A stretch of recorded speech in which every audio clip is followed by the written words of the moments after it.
All right. Oh, is that Saratoga, Brandon?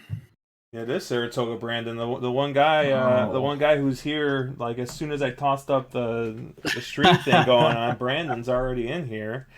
Um, so um, well, thank you, Brandon, for being our first viewer. But yeah, we're the on the wrong lead guys. Well, three of us at least. Apparently, Chase has decided to have back surgery on the week of Breeders' Cup, and Pack has already chastised him greatly for deciding that this would be a good time to do that. Um, but all right, we had the draw yesterday. So we were gonna take a look at the Friday's races, the five Breeders' Cup races here. Um, and then I was thinking about maybe starting off a little bit with some strategy stuff. I mean, not really strategy, but more, I guess, like betting personality. And for some of you guys who are in the Discord, I think you'll probably already know most of this. If you guys are people who are just popping in and out of Discord or just watching our videos, might be more stuff that you don't really know. Um, but yeah, as usual, I'm Josh Cherry Drank. On our far left, we have the uh, the reigning second to last place finisher, I believe, of the Discord tournament, Pack Rat. And then, of course, in the middle, we got our boy Caleb, the reigning champion. Uh, and as we said before, Chase is on medical leave here. So what are you boys drinking today? What do we got, Mark? What are you going over there with? yeah. Again, I did a little Sazerac for little bourbon bullet rock. Caleb, what I'm you working drinking? on Glenmorangie G10 year. Ooh, I'm drinking a Ooh. bubbly, which is some sparkling water. Uh, I was contemplating whether or not I actually want to drink tonight, and my head said yes, but my body said no, so I decided to pass on it tonight. Although we'll see. Well, maybe I'll sneak out and grab something. Um. Anyways, I'm gonna go ahead. I'm gonna share my screen here real quick.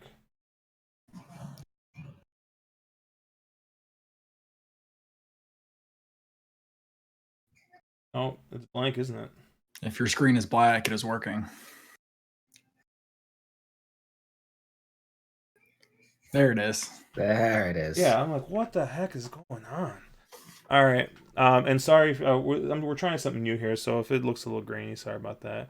Anyways, so decided to kind of go through and break down some betting personality stuff here. Because a lot of times I feel like we'll sit here and we'll talk about horses, horses we like or how we're going to bet something, and it's always, I think, one of the things that people if you ever like listen to other podcasts or see anything, one of the best examples I can think of is a guy like Jonathan Kinchin, who is a high volume player and will hammer the shit out of a 4 to 5 horse, uh, or hammer like a 4 to 5 and a 3 to 5 and a double or whatever if he thinks it's like a sure thing.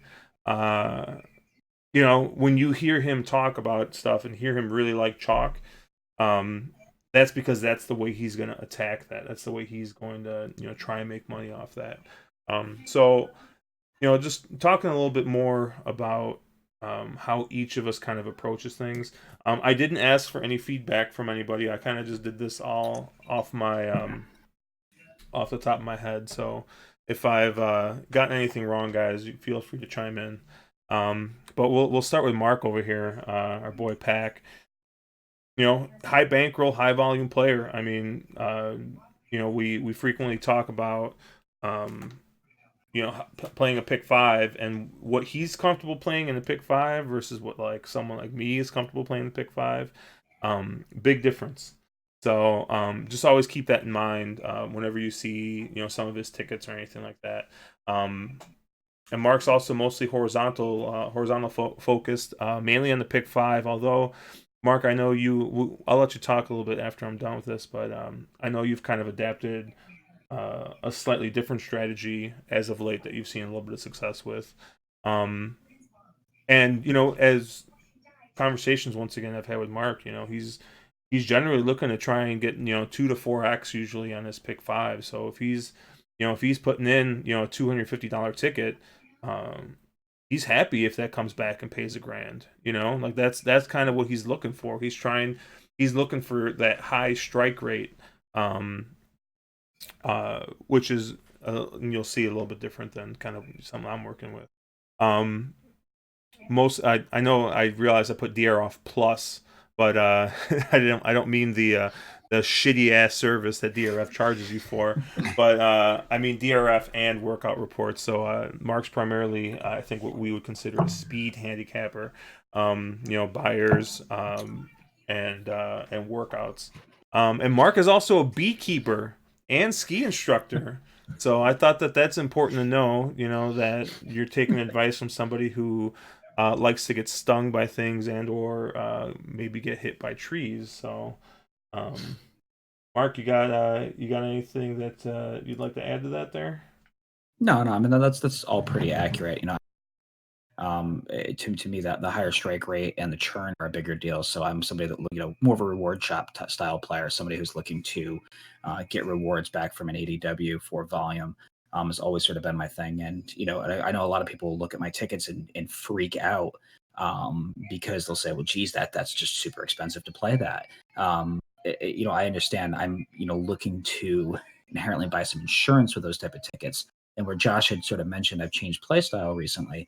I've started doing a lot more playing within a structure. Used to be I was somebody that, like at a Saratoga, I would play every single pick five of the meet.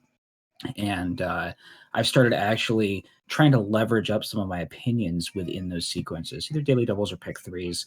So maybe have, again, $250 or $300 pick five structure on, but then play, 20, 50, $100 daily doubles or some win bets throughout that structure to add a little bit of extra leverage there, and effectively using that pick five as a bit of an umbrella to go deeper and create value if you do get a couple of bombs in a row, and then leveraging up those opinions on the front end a little bit. And then that's a little bit of ROI for the time I have been playing with it. So it's something I'm still kind of tweaking, but yeah, that sums me up pretty well. So, but I will say with, I think what Josh was going for here, oftentimes we'll talk about a race and I'll say, geez, I like 9 or 10 horses in this race. And a lot of people are like, well, wait, you don't really have an opinion then. Well, I'm ABC structuring it. So I'm leveraging my opinion, but I'm willing to go deeper and have those bigger tickets looking, in the case that you do get those price plays.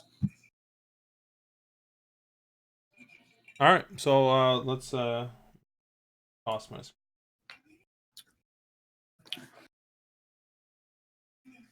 And we'll move down next to me, this was the easiest slide to do because hopefully I understand what I'm trying to accomplish here. But mostly I'm probably what you would consider a low volume player. I mean, I'm sure you can get a lot lower than what I play, but for the most part, when it gets to somebody who's playing uh, on a like weekly or bi-weekly basis, I mean, I'm probably like the average dude who goes to the track. I'm bringing 100 to 200 bucks with me a day. Um, so I usually have to get a little bit more creative if I'm trying to make anything out of it. I generally like to play win and exacta pools. I'm pretty much going after the old pick one or the exacta play where um, I essentially have less variables. I have been taking more shots with skinny tickets. Um, finding maybe a pick four or pick five where I might single one or two legs and then play both what I would consider probably like A's and B's in the other legs, and then just instead of trying to spread it out on the base level ticket, play it for at least 2x. So play a pick five for $1. That's going to be like $50. Or play 24 to $48 pick four. Um, and I'm looking for 5x or better. So even like when I'm looking at exactas and stuff like that, sometimes I might play less combinations just because of the fact that I'm not going to be getting back what I want to from the race. I think sometimes that might be to my detriment, uh, but at the same time, I'm trying to play within a more constrained budget than I think a lot of other people are. So sometimes, if you want to uh, if you want to stretch your budget out, really the two best ways to do it are one, play less races, and two, play less combinations. Um, so trying to get creative with that way, and sometimes trying to avoid chalk as much as possible. Um, Once again, much to my detriment, if you guys watched our last video, I pretty much swore off like four of the top picks that are probably all going to come back and bite me. But but like I said, I'm looking to spike that bigger price. I'm mostly Brisnet. I have used other products. I'll look at workout reports. I'll look at sheets like quickly. But for the most part, bread and butter is going to be pace handicapping using Brisnet. Um, and like I said, I'm trying to bet a little to win a lot. But in the end, mostly I lose a lot. So that's kind of my thing.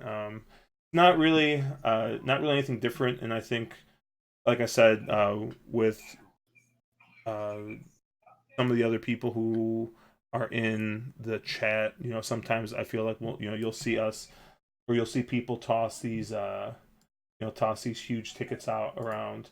Um, and there are ways to play without spending a ton of money. I'm not saying that I'm exactly the best at it, but at least when I'm trying to construct a ticket or construct a bet, these are kind of the things that I'm looking at. So you might see me say, "Hey, I like this horse," and you're like, "What the f? Like, I don't understand it." Um, isn't this horse more likely or something like that? I mean, almost to a fault, I'm trying to avoid some of that chalky stuff. I mean, I'm trying to get more into the whole like, like slam a $10, $20 daily double with two chalkier horses that I really like, or maybe a chalk horse into a couple other value plays. But that's still something that I'm still trying to kind of work on. Yeah, I would say one thing about Josh's style that be very comfortable saying, "Hey, I'm going to toss this favorite, and I'm going to toss the second price."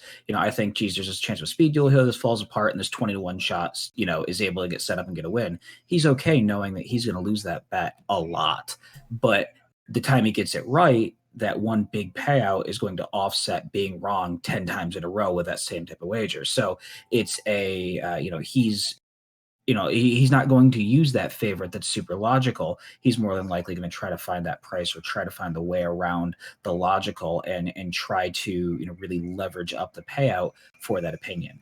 And it's a different way of looking at things. If you understand that context, you understand why Josh might be really on a 20 to 1 shot, because he thinks that 1 in 10 times that horse wins, and there's a lot of value there. So it's a different way of presenting things. For me, I'm almost always gonna have the favorite as an A horse. Josh very well may toss the favorite in two legs of a pick three or something, or not use it in daily double at all because he sees a bias that he's chasing, or he is looking for that value. Yeah, and I think like the big thing is that like with me, like when I look at chalk, especially like horizontally, it's like I either use it and single it or I toss it out. And I try to make that decision. And like oftentimes, I mean, you'll see, and we'll talk about like these horizontal tickets, and I'll talk about something, and I just won't play it because I feel like if I'm using the two top choices in like two or three legs of the ticket, like with how skinny I'm going to play it, and probably only play it for 50 cents or a dollar, um, I just don't see the value in it. I mean, we've seen pick fives come back and pay 150, $200, which is great if you're going ahead and jamming it for $2 or $3, and getting a nice payout on it. But you know me tossing together a $70 ticket or something like that, and maybe getting 150 back, sometimes um I think discretion is a part of valor when it comes to Yeah, um I was gonna say, but one other comparison, if you don't mind me grabbing it for a second. If you talk about the comparison of our play styles, because Caleb's gonna be right in the middle, two extremes, is that if Josh doesn't mind me going back to a real world example, on Kentucky Oaks Day, the two of us both had tickets on the same sequence. Josh had a $24 ticket for the late pick four that ended in the Oaks. Caught two prices in it. I think the $24 ticket paid back $4,800, that sort of a range. I played the same sequence, but I played the pick five. And I effectively had three A's just to lead off the pick five. So my pick five won all A, which isn't super common. I think it paid about $9,000. The thing is, though, people see the ticket and they say, oh, well, you had this really skinny ticket. Well, actually, the structure I had on that pick five was a $600 structure. So I wagered $600 to get back $9,600. I was tickled, though. That was extremely good payout for me. Whereas Josh is more, he's spending that $24 to get $4,800. He's getting 200 times leverage, and I'm getting 30 times leverage. That's the play style difference there.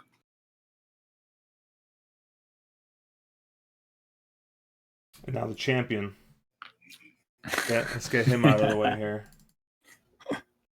So, as Mark had kind of already explained, Caleb is pretty much in the middle of us. Caleb, we actually have never really talked numbers, but just seeing like what you play versus what like Mark plays, like your tickets tend to be a little bit smaller than Mark's. I'm not going to say that they're always a lot cheaper, but for the most part they are.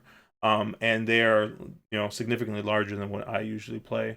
Mostly horizontal, but like I said, I've seen you throw together tries and exactas and smaller plays as well, and as well as the pick one, which you also like playing.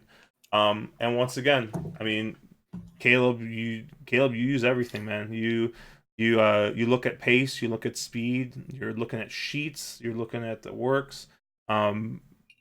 Probably look as more as like all the information you look at would probably make my head explode, but you make it work, which is like I said, some people are great at doing that, looking at 5 different pieces of information, being able to filter what they need out of each piece and construct an opinion. Whereas someone like me, it's like, over the summer I had a freaking heck of a time because I tried to do that and I just like failed miserably. And then sure enough, as soon as I switched over to just looking for ISNet, like I started hitting tickets again. Won the Discord tournament, so once again, I mean, I don't know how many more times that we're gonna keep saying that until the next one. Until the next one, exactly. There's a rumor going around you reeled in some trouble at a Halloween party, so but it could be because the extremely good looks and the great Q score that you have there, Caleb. So I mean, yeah, pretty much most what you said is right. I don't know about the last bullet point, but yeah, it's I probably do fall somewhere between you and Mark in terms of budget, bankroll, ticket structure. If I don't like a pick five, I'll pass it and play a pick four. I have no problem doing that. I'll try to keep my pick fives at what I consider a reasonable level.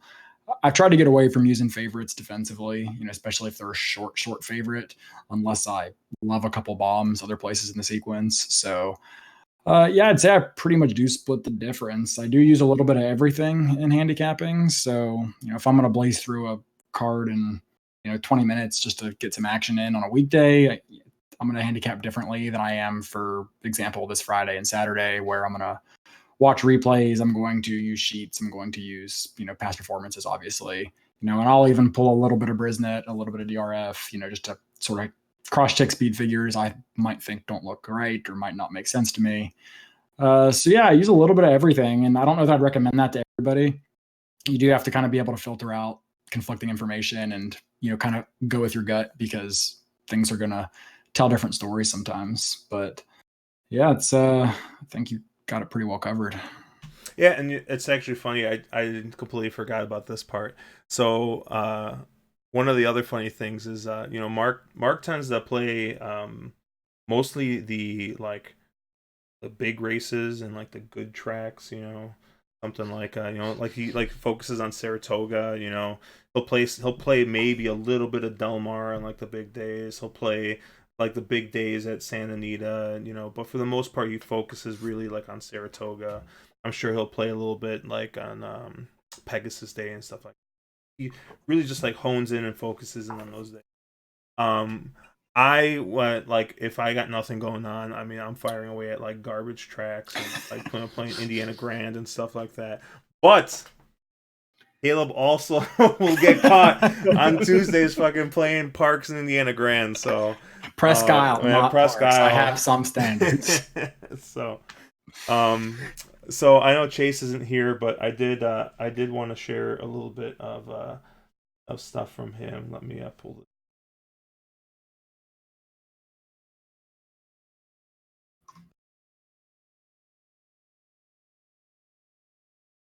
So Chase, Guy on the Ground, the Wolf of Oak Lawn.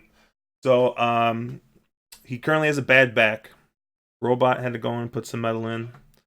He's very drugged up right now, so I think he's gonna stick he's gonna be out for a little bit. Hopefully he comes back. The man loves his kids. Not enough you can say that. And unfortunately, he will never relive his ultimate frisbee days with that bad back. But honestly, with Chase, Chase probably, if I had to describe him, splits the difference between me and Caleb. He and I actually, Chase and I, we constantly talk, and we do share a lot of the similarities with like pace handicapping and stuff like that. And he's also, like I said, he's mostly a vertical player. He will toss out some skinnier pick fours and stuff like that, but there's a lot of similarities between Chase and I's game. And we wish him the best. Hopefully he's able to come back here sometime either tomorrow or Friday. So we'll see if we can get to him. So let's move on to let's just get into it a little bit here. So race 5 is going to start here on Friday. Going to start the Breeders' Cup races. It's going off. I thought it was going to go off a lot earlier, so I'm actually kind of glad. I thought with it being on the West Coast that we were going to be going off super early. Looks like it's not going to be too bad. So we got the Juvenile Turf Sprint here. Either you guys who wants to go first? You want to go first, Pack? Yeah, sure. I think the real headliner in this field is Kamari is the one probably most people in here are going to be most likely to know the name of. And she's one I think, and Caleb and I are going to agree here that we both sort of want to fade to some degree. But Kamari was the westward shipper, Brooker Maiden at Keeneland, and then went over to ran on the Queen Mary Stakes. Massive field, second by a head to Raffle Prize, who is a very legit European turf 2-year-old. Westward has been very known to ship overseas and to go after these kind of races. And there's a little bit of an argument. Was her last race, a factor of her, not breaking? Was it a factor of Mike Smith? There's some argument there, but I think the consensus between Caleb and I, we talked about this beforehand, was that we feel like she just really hasn't improved as a horse as throughout the year. She's sort of run similar races, and it feels like she would need to step forward quite a bit. And I don't know if this is the time. I don't know. Maybe she was really kind of rushed to get ready to go early, and sort of is a little flat. Hasn't really improved. In this field, the 3 horses that I'm going to most focus on are 4-wheel drive, Al Ali, and King Neptune. 4-wheel drive by far and away has the best fig in the field. Another Wesley Ward horse, won the G3 Futurity second time out and did so extremely impressively, going away by 3 lengths. And pretty towering fig, ran an 86 Beyer fig. I don't know what it came back in the Briz side, but by far and away on the field, that's the best in here. A horse that wants to be forwardly placed on a track that likes more forwardly placed horses. He seems like on the turf you're going to be inside and sort of just off the pace. The other 2 that were in here are 2 Euro invaders, Al Ali and King Neptune. King Neptune by far and away has the best time for him, but seems to be a horse that, do you trust the fig on that last race? It is a G1. And and it's sometimes I kind of scratch my head at horses who throw a big fig but don't necessarily win the race. Those are ones I don't necessarily trust the most. But you're getting 15-1 on the morning line, Aiden O'Brien and Ryan Moore. A lot to like there. And the third one is Al Ali. Frankie Dettori stays there on Simon Crisford horse. The horse was impressive last time out. If you watch that Doncaster race, now a lot less classy race than something King Neptune is coming out of, but did get the job done. And the fig seems to make sense, and it's a horse with, you toss that one race in or the 2-back race in Deauville. It's a horse that has thrown up some consistent figs that are kind of going to be in the world you're going to need here to be competitive, and gets Lasix for the first time, which a lot of times horses forward. So those are the 3 horses I want the most of. And then, I want a little bit of Kamari. And beyond that, I didn't really want to go too deep in here. Again, I'm looking for more winners than not necessarily looking for horses that are going to, fill out the bottom end of a try or a super. So for me, those are the horses I think have the highest probability of being, of being there on the win side. Yeah, I agree with a lot of what Mark said. I also landed on 4-wheel drive as my top pick. And I might try to get really cute around this horse. There's a chance that I might make this horse single A on a couple tickets. This is a pretty wide open field. And I do think, being able to go skinny in a race where a lot of people are going to spread gives you a lot of flexibility later. On a Figs perspective, I think this horse is a standout, not just on, Buyers or Brisnets, but even on Thoroughgraphs. I mean, this horse ran like a 6 last time out, I believe. And it's quite a few points higher than the next contender, which is, around an 8, I think. And only in 2 starts, has every right to step forward again. And when we're speaking of figures and top figs and whatnot, the one more general comment that I will make is that in these juvenile races, I threw some stuff up in the Discord if anyone wants to dig back and find it, or just message me and I can share like the Excel or OneNote.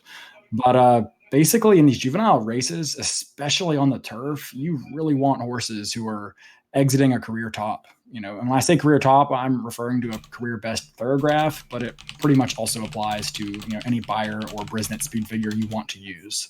These are 2-year-old horses. They're rapidly developing, rapidly growing, rapidly improving, and you really want a horse that's getting better. You don't want a horse that's maybe already ran his top and regressed or bounced or went off form. So I'm really focusing on horses in these juvenile races who ran a career best last time, because this is not the place where most horses are going to bounce. It's not the spot where you have to be afraid of a career top. These are young horses and they should be getting better at a pretty fast rate. And in the last 5 years, all 11 winners of turf races exited a career top effort, and that's in the juveniles, the males, as well as the one turf sprint we had last year. That was technically the Breeders' Cup race. So I'm definitely looking towards career tops. That definitely puts me on 4-wheel drive. I agree with Mark around, Kamari being a horse that could win this race. Visually is super impressive, but I'm a little bit against her just because of the price. I think everybody knows this horse. This was Wes Ward's first big 2-year-old of the spring in Keeneland. He sent this horse to Ascot, where she probably ran her best race in defeat. And then this horse was really visually impressive, but on paper, those times just come back slow. So I'm a little hesitant when my eyes don't match what the speed figures are telling me. I don't know that I'll totally toss the horse, but it's one I'm going to try to get around. And then after really 4-wheel drive being my primary play, the other ones I was a little bit interested in was the 2 Band Practice. This horse hasn't been keeping the best company overseas, but the horse is coming in off a 3 race win streak and has improved every single time. Is coming in off of a career top and makes a little bit of sense here. We know the 5 furlongs is going to suit. The horse has handled, good to soft ground, and 12-1. I think that horse is one who, I don't love per se, but I think that if 4-wheel drive doesn't fire, this horse, ran an 8 3/4 in his last Thorograph, which is not that far off of what a lot of these other horses have ran. They're going to get bet more than he is. So I like that horse. I agreed with Mark about pretty much everything he said. And then the last one was really Kamari for the most part. If the 13 Bulletproof one would happen to draw in for a scratch, that's a horse at a pretty big price I'd be interested in. That post really sucks, but there's not that much speed in this race, given that it's a turf sprint of juveniles. And I think that's one who could get pretty dangerous if he gets loose on the front. She should have won that last race at Santa Anita. Had some traffic troubles late.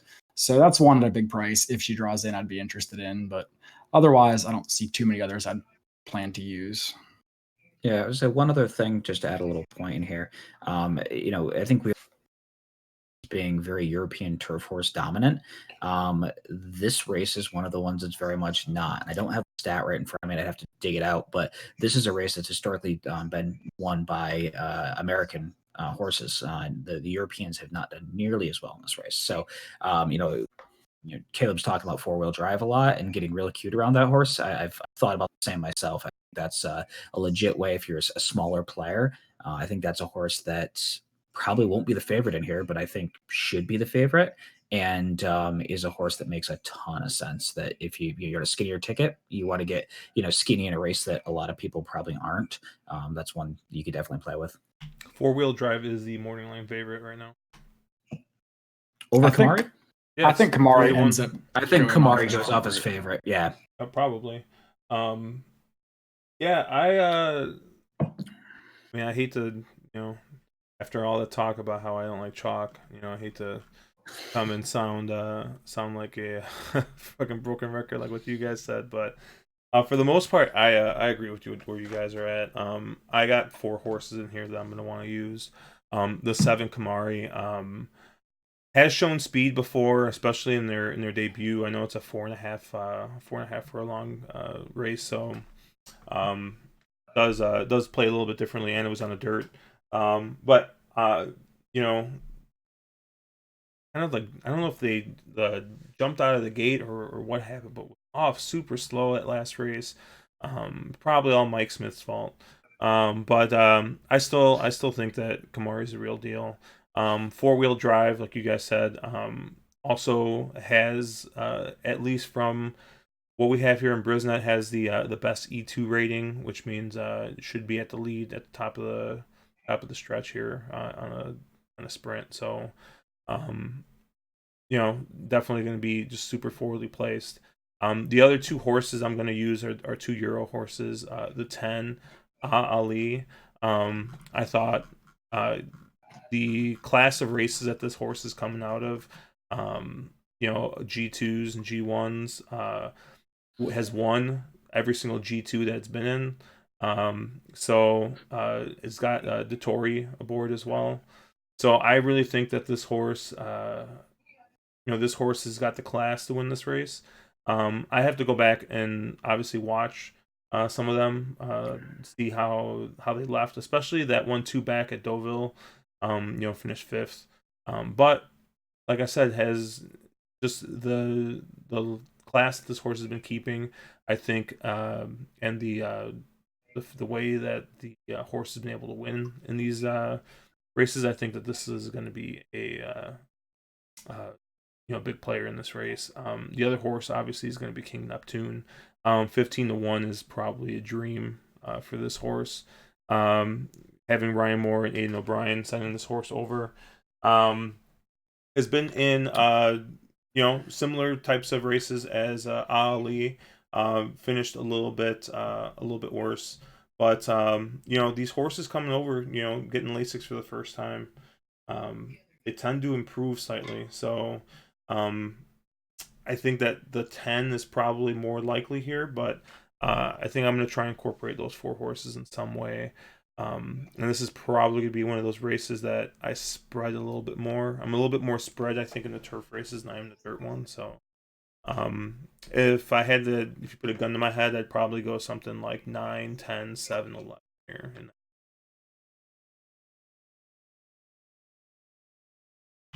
Anything else before we move on to the next one? No, I think that's of the races on Friday. This this and the end cap, the Juvie, I think were the ones you could get a little skinnier with. The races in between are get rough. Just because someone brought it up in the Discord, if you like Kamari, do you kind of have to at least consider Chimney Rock? They basically, I mean, they ran a very similar race last time out, and the horse was only beaten half a length. Now Kamari's got a much more accomplished resume, and I understand that. Chimney Rock's been a lot better since put on sprinting in the turf, and the horse ran a respectable effort last time out. It actually ran a better than Kamari, if that's something that you're a Sheets player. Actually has, I think, the second best thoroughgraph in the field due to that wide swing, around the turn. I mean, does this horse have a chance? The run style doesn't really fit for Santa Anita, and there doesn't seem to be a ton of speed for Chimney to rally into. But just curious what you guys think of this horse. I mean, I sort of a Kamari fan. Don't you have to sort of be a Chimney Rock fan? Yeah, I tend to agree with you there. But I just it's not one of the ones in here that I felt I needed to have. And my thing with Chimney, at least on the Bears speed figs, the last three races have effectively been flat. A 75, a 76. It doesn't seem like an improving horse. It seems like a horse that's found a ceiling, and has been beaten by 2 in here. If you're a vertical player, definitely an underneath usable horse at a price. And I'm not a big price, but a little bit of a price. But if you're somebody that wants to, that's looking for a horse on top, I have a hard time putting this on horse on top, in this field without a big move forward. And I just don't really see it. But my problem with Chimney Rock, it's interesting how different materials you use can kind of tell different stories. Buyers on Chimney Rock are not improving or really that competitive, but the Brisnet does show improvement in that Keeneland race, and the Thoroughgraph show significant improvement in all 3 of his last races. So it's interesting to see what story we'll actually see on Friday. Yeah, I mean, I would say that the things, if you previous race wide, Bears don't take into account wide trips, so that could be part of it right there. Honestly, the only real thing I have against Chimney Rock is Chimney Rock's going to 100% want to come off the pace. I don't think that that's what Kamari wants to do. I think that the Kamari just missed the start, either if it got bumped at the start or just missed it. But I think Kamari is going to be more forwardly placed. So while their trips were very similar last race, I don't think that that's a trip that Kamari wants, while that is the trip that Chimney Rock wants. So at least that's my thinking on why I didn't use it. I mean, on Brisnet for sure, the figures are real close. And if someone was going to come off the pace, I think that that's probably of the horses with like an established run style, that's going to be the one you want. Like I said, I haven't had a chance to watch a ton of replays yet from the Euro, so I'm just kind of going by trip notes and stuff that they have written in here, and sometimes on the Brisnet they're not super detailed. So, but that would be at least my knock against the one that's gonna be coming from way out of it, I think here. Especially, I mean, last time it had an extra half furlong than it's gonna have this time to make up that ground. So, yeah, I think that's totally fair. Yeah, I think that's fair as well. I probably should go on to the next race, but I know that B Marks asked in Discord. He was asking, "How do you know the horse will take to Lasix?" And I would imagine it was in reference to my question about, or my mention about first-time Lasix on a couple of these. There's really no way of knowing. There's no sort of Lasix first time moves a horse up. Where you tend to see Lasix and where you tend to want to bet those European shippers coming in is if you see a horse that went along 3 or 4 races in a row. Was it competitive? Was at an allowance company level or at a G3, G2 level? Was putting up consistent figs on time for him, and then you see a tailed off, non-competitive race with a longer than normal break, shipping to the United States and getting Lasix first time out, because that normally leads to the fact that the horse probably had a bleeding problem and they were shipping in to the United States because of that. That's the quintessential when Lasix moves a horse up. There's no absolute on telling when Lasix will move a horse up, but it's very, very common for European shifters, first time Lasix to definitely move up on it. All right, why don't we move on to the next race here? The Juvenile Turf. Gonna be a mile on the turf for 2-year-olds here on Colts and Geldings here. I'll take a stab at this first. I'm actually, we talked, Caleb and I talked a little bit before in pack. This might be the most likely single on the card here, in my opinion, but I do have a couple of horses written down here. But I think 12 Arizona is, in a different class from most of the rest of these horses. Is just won that big race at Ascot pretty impressively, the Coventry. And I mean, lost to Earthlight and Raffle Prize, who I think both would be probably in the same realm, if not maybe favored over Arizona in here. But yeah, I mean, just compared to some of these other horses, I mean, there's just not a lot that really sticks out to me, makes me real excited to play outside of Arizona. It's probably going to be a lone A, if not just a dead single for me. The other horses that I did want to take a look at here, and sorry, I had my notes at the bottom here. The 14 Hit the Road, the 3 Peace Achieved, and the 4 Decorated Invader. My thinking being here is strictly based off of pace play, and so I got the summary here, and I'm seeing a lot of these big old numbers here, these 6s and 7s, got a couple 8s, another 6. Now, Peace Achieved, I know is probably going to be part of the early pace scenario, but looking at some of their earlier races, and let me. Looking at some of the earlier races, has been in races with fairly hot paces, or at least faster than normal, and has come out on top and won. And so I like seeing that, especially for a horse that's going to be forwardly placed. If it's forwardly placed, part of a hot pace scenario, and is able to win, I generally move that up, and that's exactly what this Bourbon was. Was a fairly fast pace, 23-1, 47-3, and ended up winning while being second. So that really sticks out to me. So I definitely am going to want to use this horse at least as a B. And then the other 2 horses that I got here, the 3 and the 4, or the 4 and the 14, sorry. Decorated Invader and Hit the Road, I think, are going to be your strongest closers here. Might want to use a little bit of the 5 Vitalogy too. I think I put them down as a C in this case. But I'm pretty much going to toss out the rest of the horses that are going to be on the speed, with the exception of Peace Achieved here. So, Caleb, what did you see here? Man, Josh, I know we talked a little bit before the show, but I'm almost identical to you as far as the horses I landed on. Arizona is, depending what you think in the dirt juvenile race later in the card, Arizona is arguably the strongest single of the sequence. This horse just lays over this field. I mean, Tubo is the horse that this Arizona lost to twice in a row. This is the highest rated European 2-year-old on Time 4 rankings pretty much since Frankel. I mean, this horse is just lights out, and there's no shame at all in running, getting beaten by that horse. Earthlight's super highly regarded. Arizona won impressively in a strong rated Ascot, strong race over there. This horse is the horse to beat. The biggest concern for me is probably just the draw. It is hung a little bit wide in the 12 post, and going a mile at Santa Anita, that's not really where you want to be.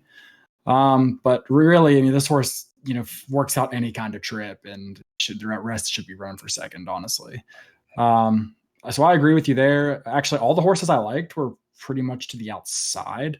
I agree with you on Hit the Road as one of the closers I'm most interested in. I'm going to say it now. Flavian Pratt on a lot of super live long shots, And I think, he's going to bust up some tickets. I don't know if it's today in this race, but the horse makes a lot of sense. I also looked at Fort Myers a little bit, more of a thoroughgraph play than anything else, but I like the way he's coming into this, off of improvement. Could be argued that last race, he jumped up just due to the synthetic, but he's one that I wouldn't be too surprised by if he ended up getting up. But really, I do agree Arizona's the horse to beat. I also really do like Peace Achieved. There's sneaky speed in here, but no true types. And I think Peace Achieved just, with the inside draw and the tactical speed, going to get a really good trip. I mean, this horse really improved since stretching out to a route. And that last race, the Bourbon at Keeneland was, as honest as they come. I mean, pressing some honest fractions and holding off a really nice closer and Vitalogy. Vitalogy could be dangerous if he had any way to keep himself just a little bit closer to the pace. I mean, it'll be interesting to see if Castellano can work something out there. But I ended up on almost the exact same horse as you did. Arizona's the with a few of those underneath. I'm taking a stand against a lot of what I would say logicals are after Arizona, which is like the 2 Structor, the 4 Decorated Invader. I'm just not very impressed with them. I watched that race. I mean, even the 7 Andesite. I went back, I've watched the what race was that? The Summer at Woodbine. It was a slow pace, and Decorated Invader gets up and wins. The horse that he beat was 99-1 in that race. I just don't know that there was really anything in that field. It was a slow pace, and the horse, came from a few lengths off and won like that horse should have in that race. The Lasix is interesting, and there's pedigree certainly here, but that's one that just visually didn't really do it for me. And then also the 2 Structor is another one that visually just wasn't that impressive to me. This horse does have some speed. It's Chad Brown on turf with a 2-year-old, so certainly dangerous. But this one is just one that hasn't really been that impressive to me watching the races. The Pilgrim was an okay race, but I think Andesite would have beat Structor that day if he didn't get a little bit hung up on his switching leads and lug in the stretch. So I think that I'll be trying to take a stand against those. Singling Arizona on top with a combination of probably the 3, 13, and 14 underneath. Yeah, I'm going to be a little wider than you guys here, to be expected. I know you mentioned Structor, and I guess that it comes out of how do you view that Pilgrim? Is that a race that you feel was a strong race or not? Because you had all the winners, within what they're all very close to each other. Structor is a horse though that probably his run style doesn't fit what tends to work at a mile at Santa Anita, where you want to be a little placed, and he does tend to come from a little more out of it. Is a horse that I want on tickets and not a horse that I want to be able to have beat me, but is a horse that I think is illogical here and does make quite a bit of sense.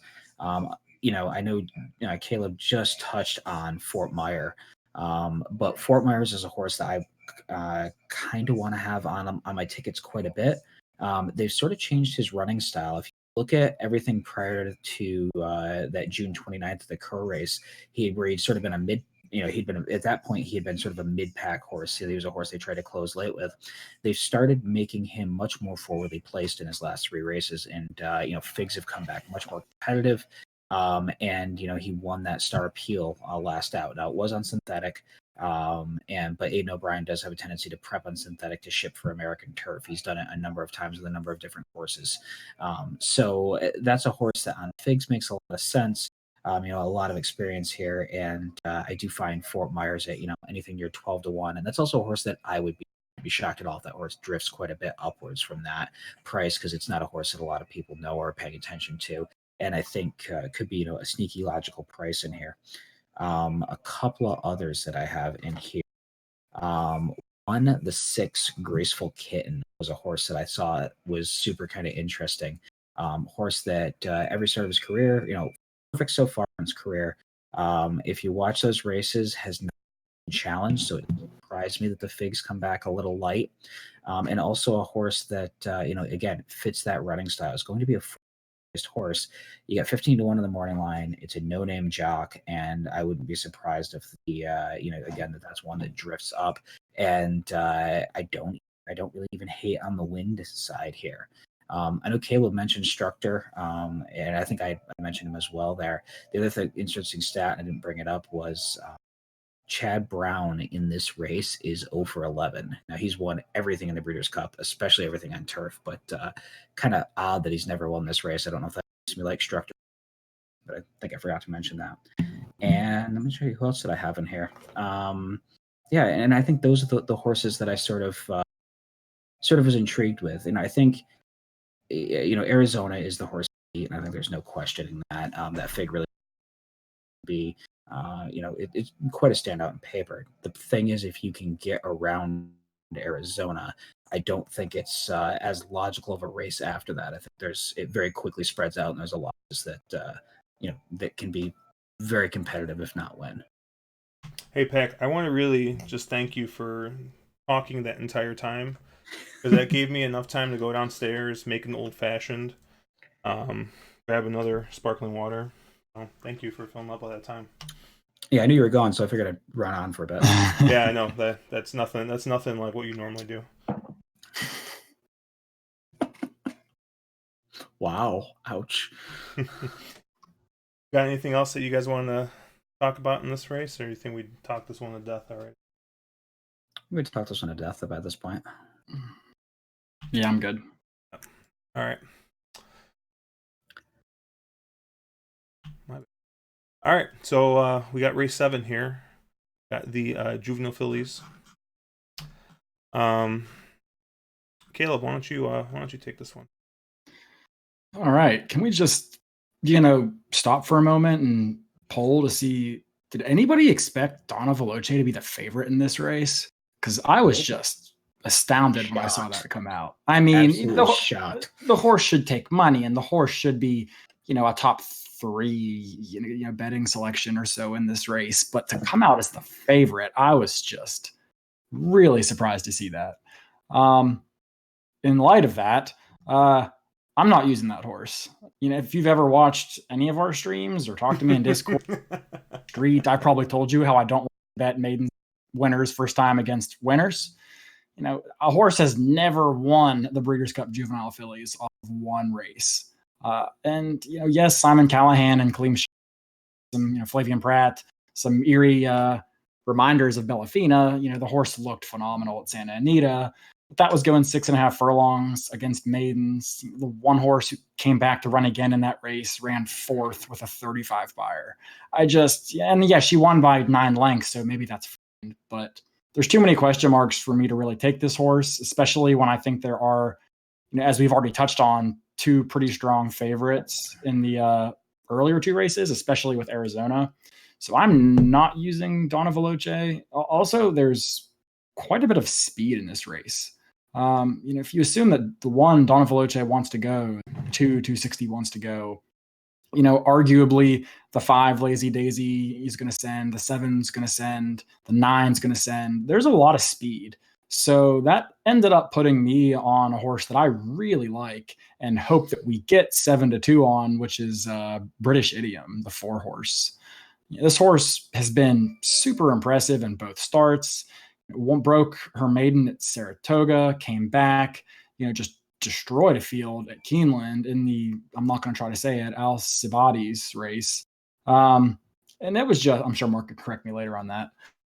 But it was just a very visually awesome effort. I mean, coming from just off the pace on a day when closers were running really well. This horse wasn't a dead closer. It was only 2 lengths off the pace at the first call and, right on the leaders by the second call. This was just a super impressive effort. The numbers are strong. I mean, regardless of what form you're looking at, I mean, the figs come back pretty strong. I think she gets the perfect trip in this race. And I really think that this is going to be my top pick here. I don't know what price you'll get. I'm already surprised that Donna Veloce is 3-1. 7-2, I hope it holds. I think that's fair value on this horse. If it floats up, I'd be even more excited. But that's definitely the horse that I want the most of in this race. Mark, what did you end up on? I ended up very much the same as you. I love seeing a horse like this that throws up a big fig without really being challenged. I mean, it's sort of thing of the horse has never been asked. So how much more is in that tank, and you hope that the horse is relatively fresh, which I think probably is. Um, yeah, I liked a lot of British Idiom. I think the horse makes a ton of sense here. And the other one that I was sort of interested in here, and you guys are gonna probably beat me up, is Wicked Whisper, the 7. Yes, it's Rosario on a horse, but he just absolutely owns Santa Anita when he's out here. Rosario's just been phenomenal here, and it's a horse that at least I feel a little more that is that real speed type, but I feel a little more comfortable that the horse can actually get the distance versus Donna Veloce, who to me, I don't know, with that pedigree, is that, is a really in that horse's wheelhouse. And I almost, that 6.5 to a mile and a 16th jump, that's a lot of distance change. But going to a mile and adding the extra 16, I'm a little less concerned with that. I mean, yeah, Donna Veloce has put up that real big, big gaudy speed fig, but at 3-1, I don't really know how much I love the horse, and I would rather have Wicked Whisper, who on figs isn't that far behind, with a similar sort of. Yeah. Yeah, I think Wicked Whisper is pretty interesting. That's a horse that I haven't decided how I'll use if I do. I definitely have her probably a cut below my top 2, but probably still in that usable bucket. So the second horse that I didn't really talk about, and I know we had a pre-show on this, a few days ago maybe. And I came out and said, I think Bass is a bad favorite. I don't want to bet this horse. She looks bad. But seeing her open at 7-2, against this field, I think it's almost at the point where maybe the hate's just gone too far. And this horse, has a win going a mile and a 16th at Santa Anita. And I don't think you can really overstate that given the current conditions of Santa Anita. This is a very unique, deep, tiring track. And while it may not have been the most pretty win at a mile and a 16th we've ever seen, the horse did get it done, not closing, but coming from off the pace and what was a pretty slow pace that Comical set out there on the front end. I don't think Comical is going to get that slow pace all to herself again. I think there's quite a bit of speed in here. And I think Bast, has shown that she really prefers to come from a little bit farther out of it as opposed to being right up on the pace with the leaders. She found herself in a bit of a tougher spot last time due to the slow pace that no one really wanted to press Comical. But I do think this horse, she ran a good fig 2 back in the Del Mar debutante. She just blasted that field and then regressed a little bit, bounced a little bit, call it. I know I mentioned earlier that you want juveniles that are coming out of, tops on their last effort, which is not Bast. But if you look back at that, the one time that stat kind of doesn't hold is when you're looking at dirt fillies, 2-year-old fillies. Dirt horses traditionally do bounce a little, progress a little more than turf horses, and fillies bounce a little more than males. So if you look at the last 5 runnings of this, juvenile fillies race, only 2 winners came off a new top, 1 paired, and then 2 came off of a bounce effort or regression. So that's the only race where you see a pretty even distribution that way. Out of the last 30 horses, that hit the board, 6 didn't run a top or a pair, and 5 of them were in the fillies race here. So it's not unheard of to have fillies, run a nice fig, bounce a little bit, and then improve and fire one back. And I think on her best, Bast does make sense here, and I just really like her more from a pace setup than anything else. But it's more of a price play, I think, that I do think 7-2 is making her almost a bit of an overlay in this spot. Yeah, I don't hate Bast here. I don't think there's any hate. I think Bast is going to take money, and I don't think you're going to get 7-2. But the other thing with Bast is that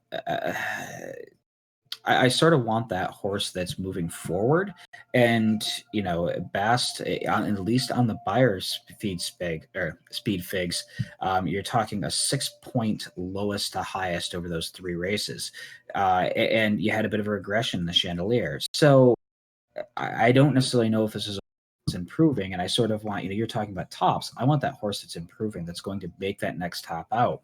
To me, Bast is sort of a value trap.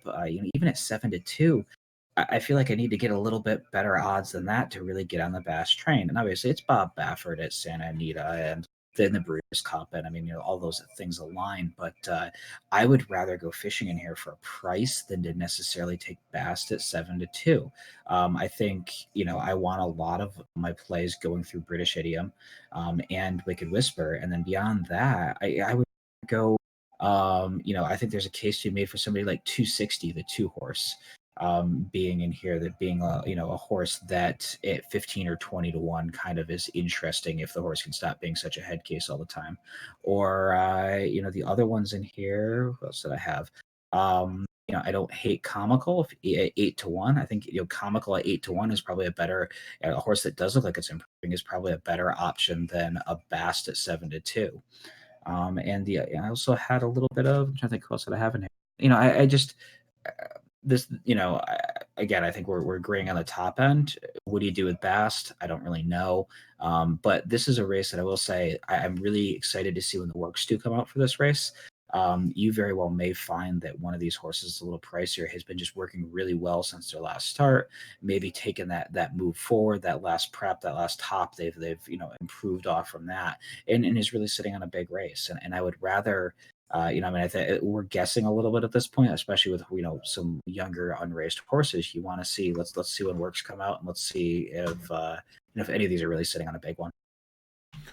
Yeah. So I think the three of us, I guess I'm probably the highest on here. That's going to be probably my lone A here. Reason being is that late pace from last race really, really, I think is going to fit in here, especially with all the speed that's signed up in here. I do think that, if you look at the pace figures, Comical pretty much ran the same exact race. So that kind of scares me a little bit. And if I'll go ahead and go got here. I was already, showing up the PPs, and my notes look kind of fucked up, but I did have, I have 6 horses here that I am kind of up in the air on using. This might be one of my spreadier races if I decide to ABC it. If not, the 3 horses that I'll probably use all across is going to be the 6 Bast, who I'm the highest on here. The 260 really stuck out to me. And as I scroll up to their PPs here,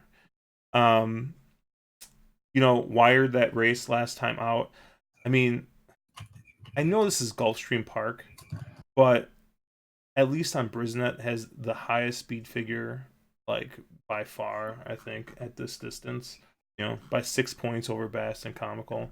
Like I said, it's Gulfstream Park, ran on the front end at Gulfstream, but this like distribution of energy here, this 94 E1 to 98 E2 to 97, I mean, that horse got out on the lead, just kept fucking going.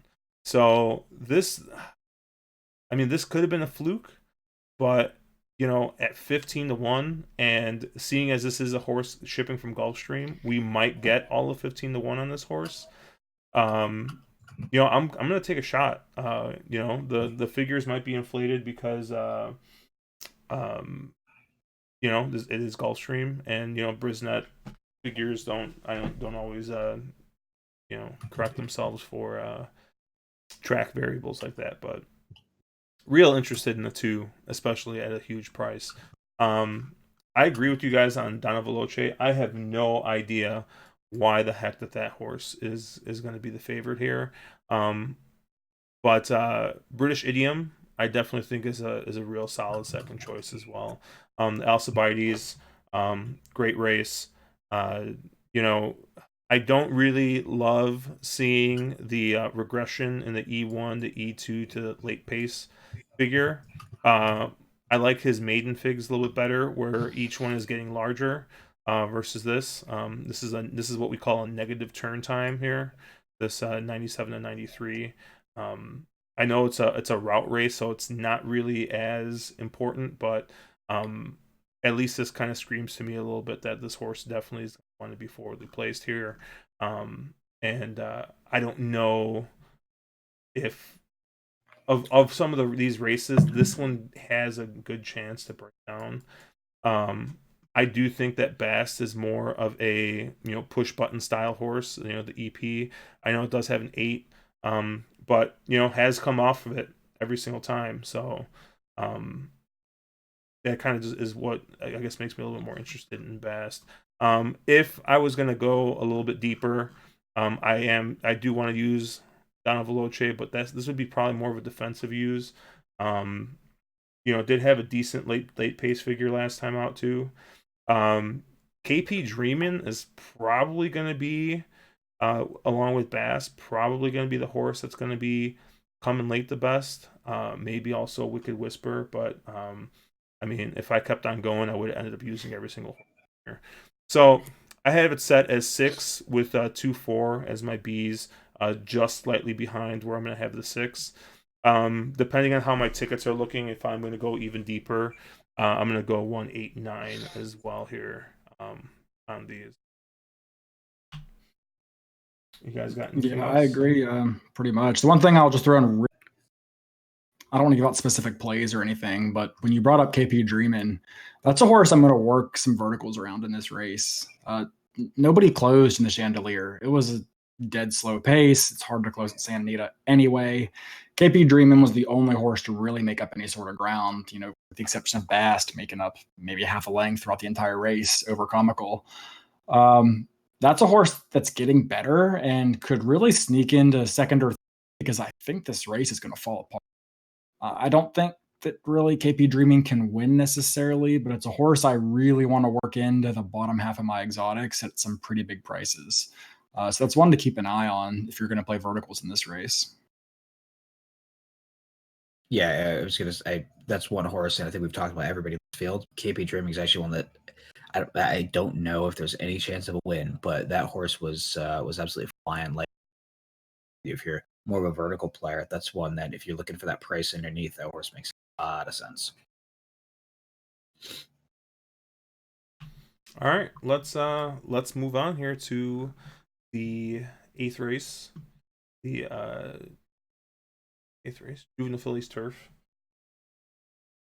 Oh, we talked a little bit before. I have no idea what the heck to do race. I think I wrote down 5 horses, and the more I kept on looking at it, I just wanted to keep writing horses down.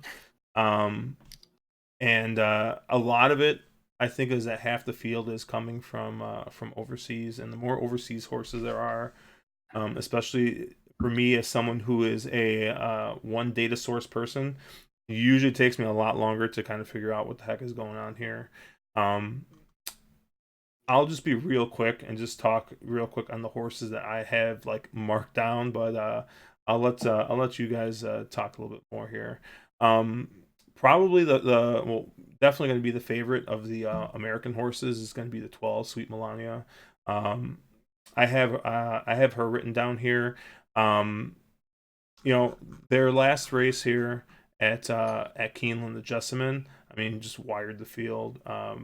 And the pace was actually pretty decent for this distance.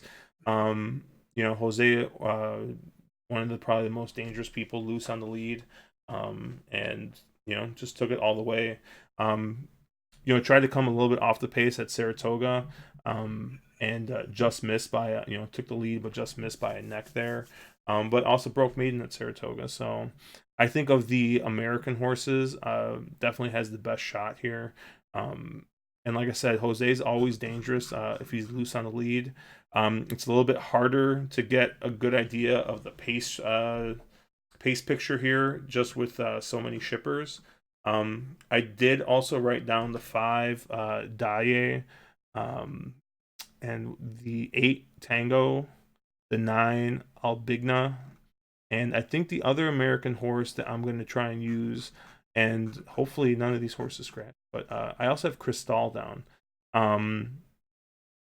Mostly because we got our boy Joel Rosario here, going to be on a closer at Santa Anita, which I think if there's any place where the chance of Rosarioing goes up, it's definitely Santa Anita. I mean, when he went over there earlier this year, I mean, he was just like unstoppable.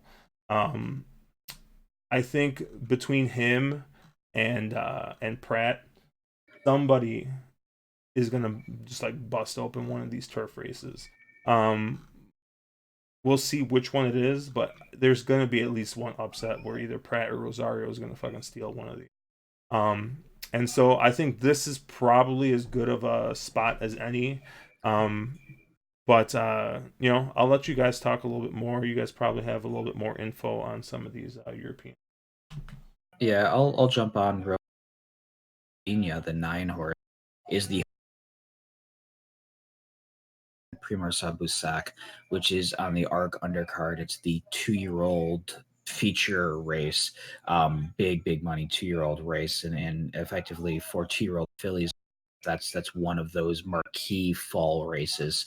And the horse, if you watch that race, if you do a YouTube search for that race back, extremely visually impressive. Horse rated beautifully kind of towards the back of the pack, was asked about 2 furlongs out, walked right on by Marietta, and continued to kind of extend that lead coming. Now, so the real Albina question is the fact of, was that big time frame rating? Time frame rating came back 100, which translates to about an 82 pair fig, which is better than most everyone else in here. The real question is that fig flattered by the soft turf that they had that day, or is this just a horse that's improving? You know, Caleb has mentioned a couple of times, you want those horses coming off from tops. Well, here's your horse coming off from a big top. You know, this may be a horse that's just really better than this and improving. You know, into the back end of the year, and you're getting 9-2 to, you know, kind of figure that out. So a horse that I find quite interesting in here. You know, Josh had mentioned Sweet Melania. Sweet Melania's done really wrong. You know, besides getting beaten by Cristal and PG Johnson.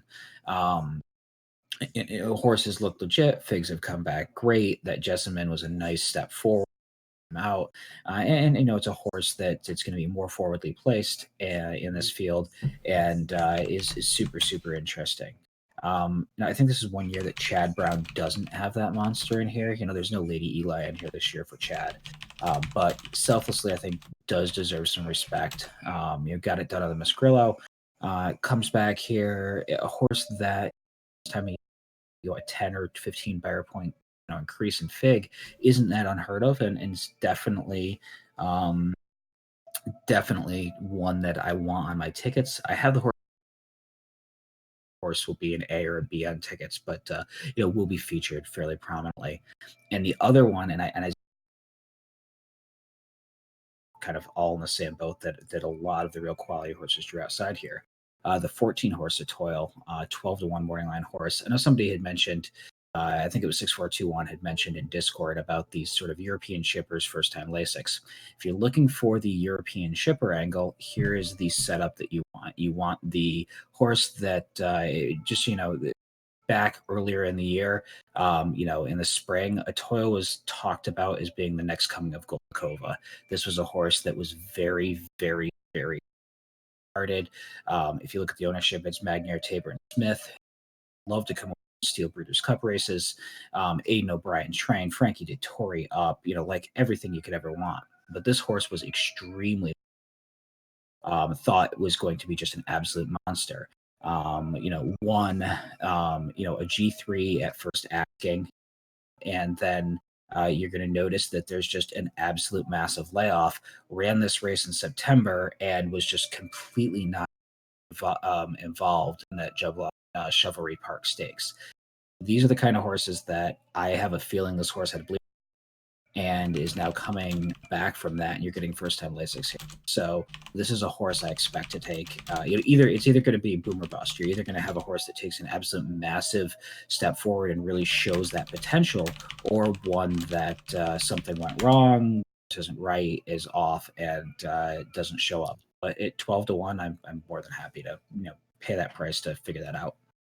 Hey Pack, what opera are your Your family watching over there? Oh, I don't even, can't even hear it. Noise canceling headsets are great, but sorry for the background noise.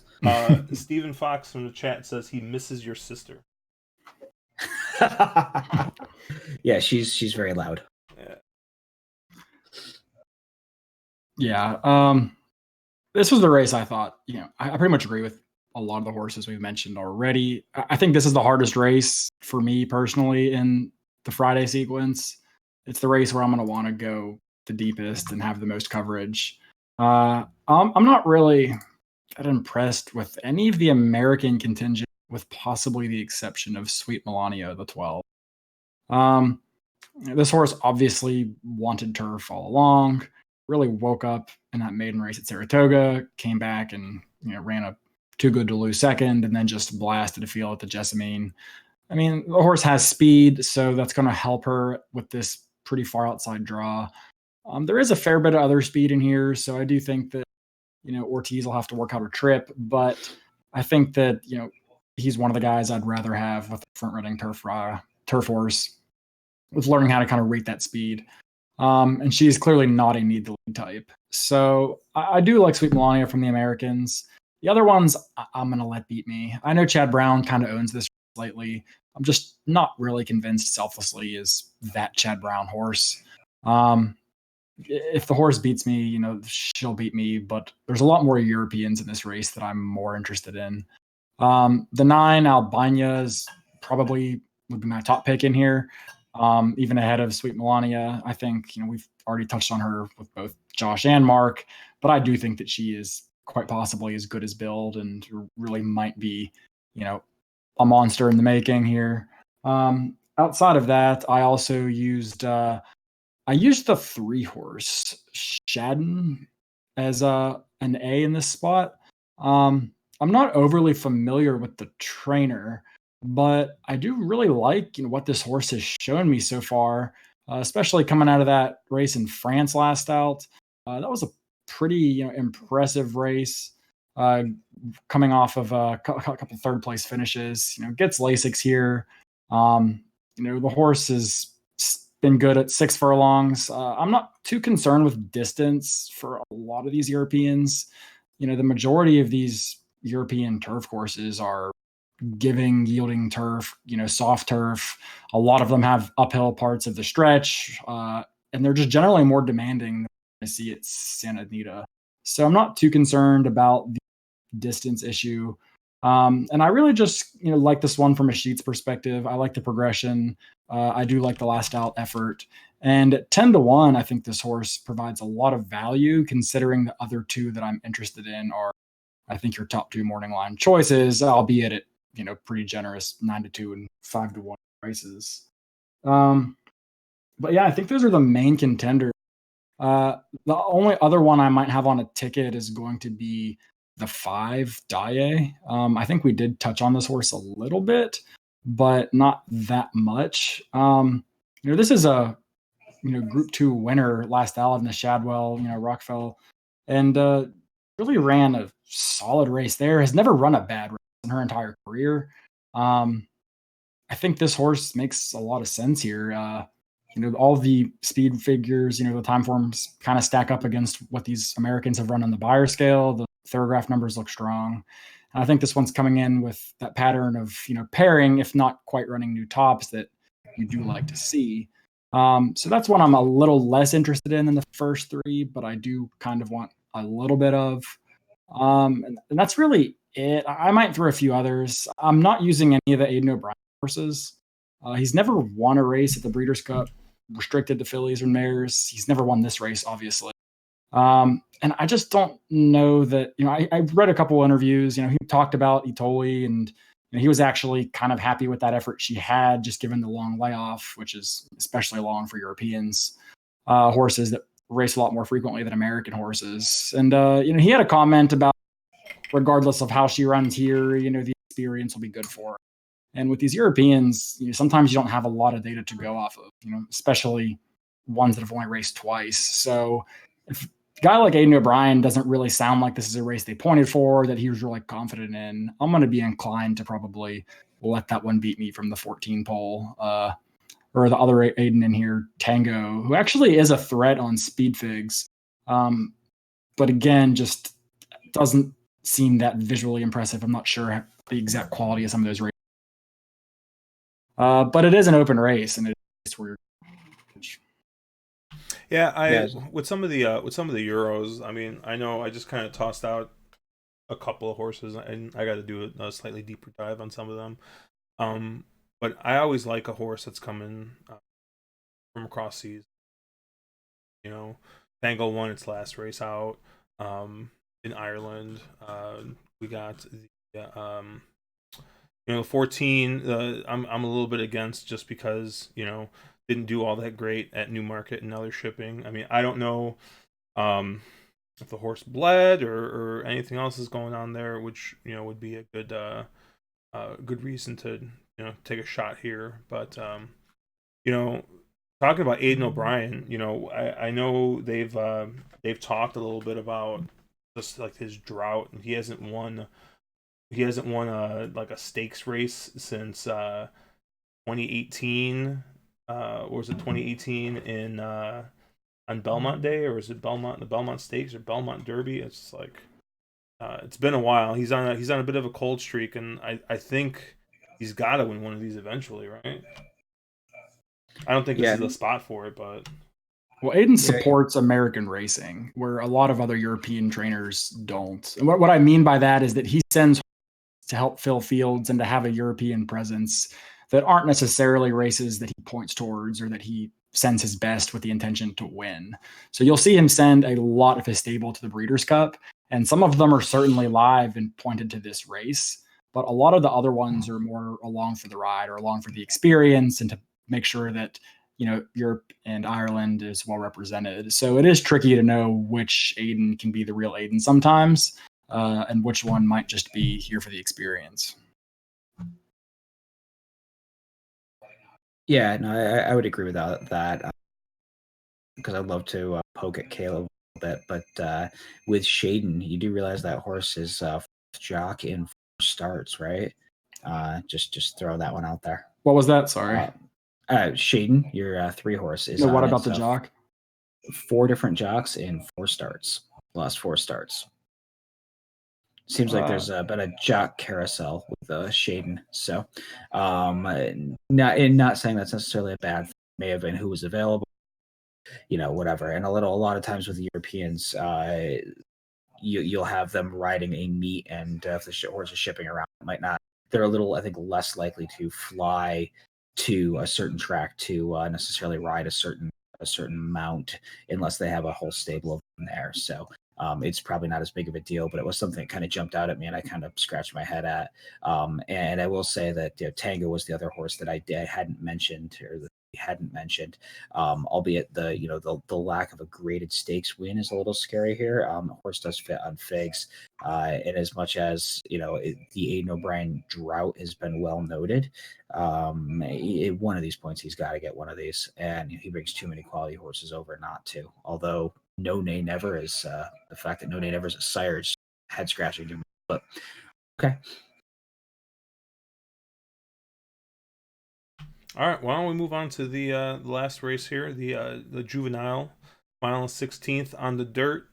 Scratch the 9, Maxfield, which fucking sucks. Yeah. Pac, why don't you take this one first? You keep letting me take all the Dennis's moment. Yeah. So the world's fastest running in this race, and I mean, I think that this race begins and ends at what do you think of Dennis's moment? If you think that his figs are legit and that the quality is there, I have a really hard time using anyone else in the race. I think this race on the card on Friday is the one that if you're a skinnier player, you're going to be most likely to be single. And even if you're somebody like me, this is a race where I feel pretty comfortable putting a lot of that leverage through Dennis's moment. Works from him have seemed to come back really solid. At the last race, I've watched the Iroquois a couple of times now, trying to decide, is he a little bit distance compromised? And I think I've really come to the agreement that no, they just sort of coasted in the last furlong. He's a monster. Dale Romans has been saying for since the spring, best horse in his barn, and I think Dennis's moment makes a lot of sense here. You're not going to get 8-5. You're probably going to get something like 3-5, I would imagine in here. And then the other obvious horse, and I don't know, maybe you won't get 3-5, but the other obvious horse in here is 8 Rings. But I think we've all sort of been watching Works, and I kind of looking at 8 Rings' work and looking at Baffert's comments on it. Baffert's pretty, kind of pretty blunt with his comments. Doesn't hold any punches, and he didn't seem to be super high on 8 Rings' work. And I just I don't know. This is one of those horses that I've just never really trusted. I know there's people who get and then people on Discord who are very good handicappers who want tons of 8 Rings and want to get really cute with 8 Rings. But for me, I think 8 Rings is probably a C-type horse at best in this field. I want a lot of Dennis's moment. I think he really stands out. And the only other horse I want a little bit of is Scabbard. If this race for some reason does fall apart, which I don't really see it happening, he's the one sort of closer, sort of. I don't know, Caleb. What are your thoughts here? Yeah, I agree with most of what you said. I do think the race goes through Dennis's moment. I saw a lot of people on Twitter kind of losing their shit with the rail draw that he got and stuff like that, and I don't think it's that big of a deal because I don't see a ton of speed in this race. I mean, I don't know that I would go as far to say this, but you could make an argument that 8 Rings is a low scenario, just given the way that he was able to open up 2 or 3 lengths on the other quote unquote speed horses in this race. I mean, maybe other horses use different tactics. Paco gets up for one, who usually likes to be pretty aggressive. I think, Storm the Court adds blinkers, but I think Dennis's moment is the horse to beat. He was completely geared down for the final 16th in the Iroquois. If you just look at his workouts, I mean, October 11th, 58-4, October 18th, 58-3. They interviewed Dale Romans after his October 25th workout when he went 46-3. And he said, I don't want to run the horse another 5 furlong because I don't want to run another 58 and change. So he runs him 4 furlongs. The horse goes 43 and change and gallops out in less than a minute anyway. I mean, the horse is just a freak. And when your biggest trouble with your horse in the morning is slowing him down, that's a pretty good problem to have. So I do love the fact that he's actually shipped in early. Romans and Asmussen did. I love the fact he has a work over the track, and I think that's a big deal, especially the way Santa Anita plays this year. And I really do think he's the horse to beat. I would probably go as far as to say this is a race with between him and 8 Rings. I wouldn't say 8 Rings is a C for me. I do like him better than that. I haven't decided if I'm going to just use both of them as A's and not have any B's or C's, or if I might use Dennis as an A and 8 Rings as a B. He hasn't quite shown the versatility of Dennis's moment in terms of both of his wins have come from right up on the lead. But from other perspectives, the horse makes sense on speed figs. It's a Baffert in Southern California. He's got a win over the track at the distance. So there's just a lot that makes sense here for this horse. The workout, I think October 27th, it wasn't good visually. I mean, the time came back strong with 47-1, but if you watch it on XBTV, gallop out was terrible. I mean, the horse was, almost, he's passed by the workmate that he already, was passing at the wire. He really pulled up quick, not much of a gallop out and very Baffert. So that's a little concerning. I'm really, it's more that I'm high on rather than I'm low on 8 Rings. But I do think they're the 2 most logical winners by far. The only other horse I'm a little interested in would be Scabbard. I'm afraid he's going to get bet too short given the Mike Smith gets up and that everybody in the world knows about the treble trip he had last time where he steadied coming into the turn and then re-rallied, actually made a pretty impressive run in the stretch. But even if he doesn't have to check right there, there was no way he was beating Dennis's moment, and I still think he needs to improve quite a bit to get the better of either 8 Rings or Dennis's moment in this spot. If you want to get cute, maybe you play a trifecta or something, or an exacta using 8 Rings and Dennis's moment on top and then Scabbard underneath, and just assume that the top two can't run 1-2. But there really isn't anyone field scratched. So, for those who are watching video feed, you'll notice, and I just noticed this. The 2-horse Wrecking Crew, right, is being ridden by Paco Lopez, and I don't think that there is a better name of a horse that Paco Lopez could possibly be on.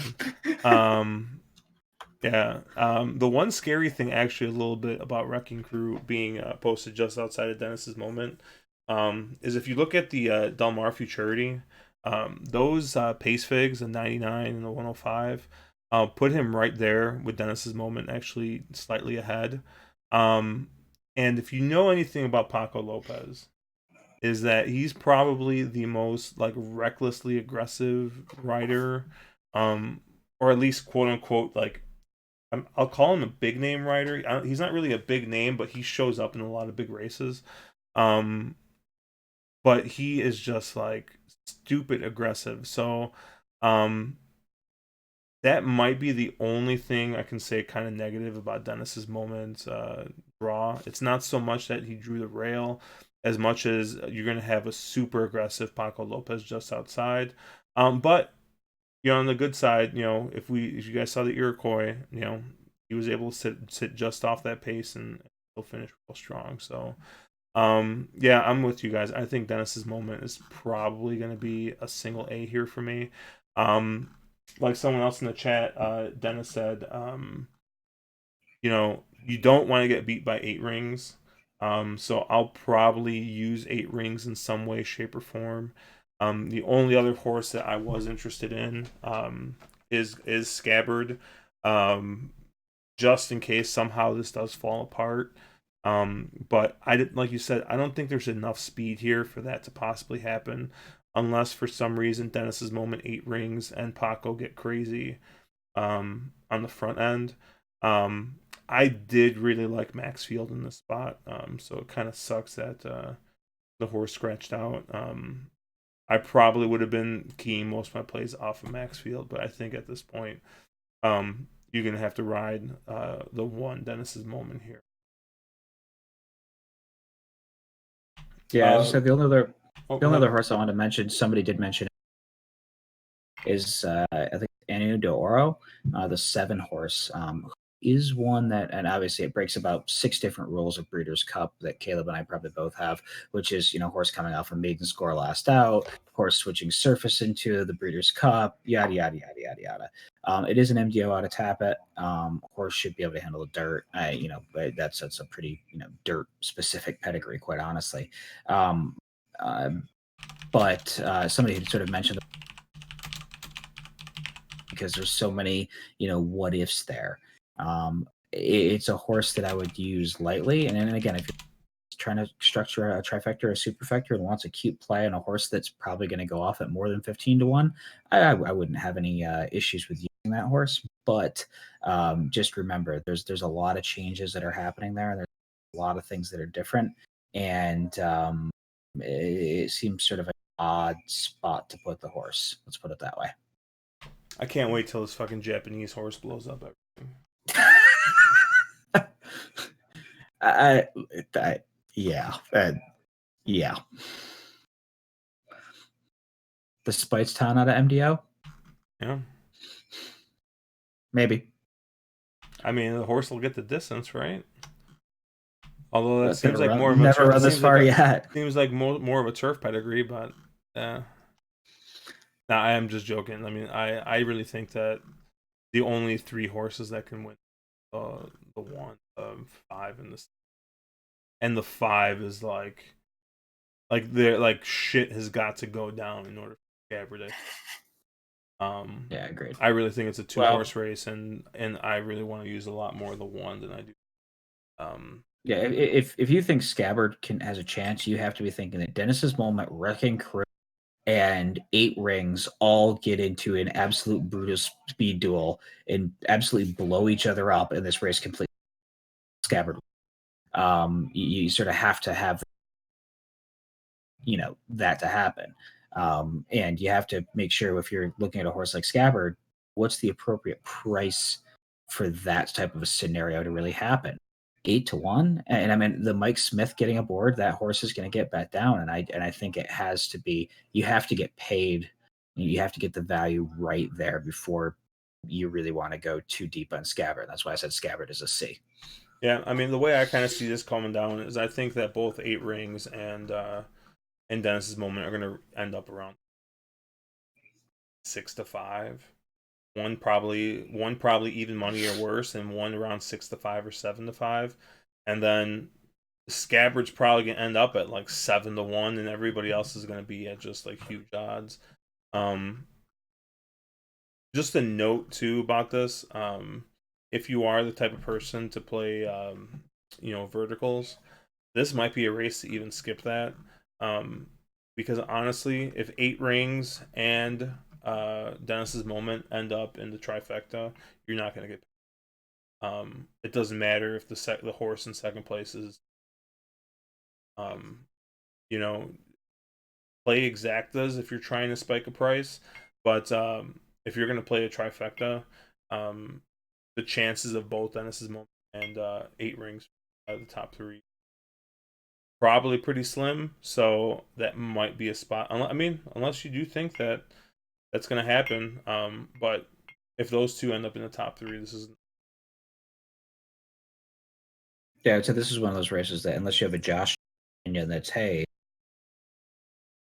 this race, and then you can do that, or you're thinking one of those two hits wins, and you're putting a 20 to 1 underneath, then maybe it's playable. But yeah, I do tend to agree with you. I think this tends to be a race that I think stays pretty logical. Yeah, well, we did it. We got through all of them in less than 2 hours, which is probably like the shortest stream we've ever done. Um, just to give a little preview of what we're going to do the rest of the week. Tomorrow we're going to hop back on and we're going to cover the first half of the stakes races on Saturday. If you guys got any questions, always feel free to ask in the Discord. Post on our YouTube channel. Hit us up on Twitter. We'll be glad to answer them or bring them up on the next stream. Have we decided, are we doing anything Thursday, or are we out on Thursday for Halloween? I think we were planning on being out, but you guys don't need me. If get Chase hopped up on meds, he'll be great. Yeah, well, I'll take a look. I did ask a couple other guys who have done some work for us, like as far as either helping us out with ideas or testing stuff out. I have a couple other opinions floating around, so keep you guys posted about Thursday. But we'll definitely be here Friday after the races on Friday and quick breakdown on what else we got, and we'll try and cover the rest of Saturdays. Until then, we'll see you guys tomorrow. We're gonna try for 8 Eastern, but just keep an eye on our Twitter in case. Good one.